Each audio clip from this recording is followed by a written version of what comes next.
ज्या पार्टीचे लोक नेहमी गांधी आणि नेहरूच्या कॅरेक्टरचं चिरहरण संसदेमध्ये करत असतात, त्याच पार्टीच्या एका मोठ्या नेत्याचं नाव एप्स्टीन फाइल्स मध्ये आलेलं आहे. ज्या लोकांना एप्स्टीन फाइल्स काय विषय आहे ना ते माहित नाही ना, त्या लोकांना थोडक्यामध्ये माहिती सांगतो. एप्स्टीन फाइल्स म्हणजे याचा सरळ सरळ संबंध एप्स्टीन आयलंड सोबत आहे आणि हे रजिस्टर्ड होतं एका माणसाच्या नावावरती, जेफ्री एप्स्टीन. हा माणूस जगातील सगळ्या मायनर मुला मुलींना किडनॅप करून ट्रॅफिकिंग करून त्या आयलंडवरती नेत होता, कारण की मोठे मोठे बिझनेसमॅन लोक, नेते लोक त्यांच्या मनोरंजनासाठी.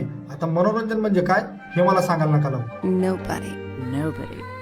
याच एप्स्टीन फाइल्स मध्ये ना नरेंद्र मोदी यांचं सुद्धा नाव निघालं. ही गोष्ट वेगळी आहे की सगळे बीजेपीचे लीडर्स, सगळे नेता लोक ही गोष्ट फेटाळून लावत आहे की याच्याशी मोदीजींचा काही संबंध नाहीये. हा विषय वेगळा होता आणि सगळ्या देशाला माहिती आहे चोर कधीच आपली चोरी कबूल करत नाही. अशी गोष्ट नाही की नरेंद्र मोदींवरती असले आरोप पहिल्यांदा लागत आहेत. याच्या अगोदर 2009 मध्ये पण एक अशी घटना घडलेली होती. मोनिका सिंग म्हणजेच मानसी नावाच्या मुलीच्या मागे नरेंद्र मोदी यांनी जासूसी केलेली होती असा आरोप लावला गेला होता. बहुत सारी पसंदीदा औरतें रही हैं जब मोदी मुख्यमंत्री हुआ करते थे गुजरात के, तो मानसी सोनी नाम की एक लड़की का पीछा करवाते थे, उसकी जासूसी करवाते थे. मोदी जी उसके प्रेम में पागल हो गए थे.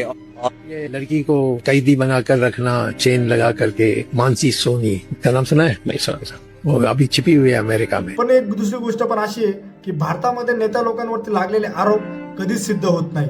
एकतर तो पुरावा मिटवला जात असतो, नाहीतर मारून टाकला जात असतो. जर नरेंद्र मोदी यांचं नाव एप्स्टीन फाइल्स मध्ये जोडलं गेलेलं आहे आणि ही गोष्ट थोडी पण जर खरी असली तर हे खूप जास्त भयंकर आहे. कारण की 11 वर्षापर्यंतच्या मायनर एजच्या मुलींना एप्स्टीन आयलंडवरती कोणून ठेवलं जात होतं, डांबून ठेवलं जात होतं, त्यांच्यावरती सेक्शुअल हॅरेसमेंट केली जात होती.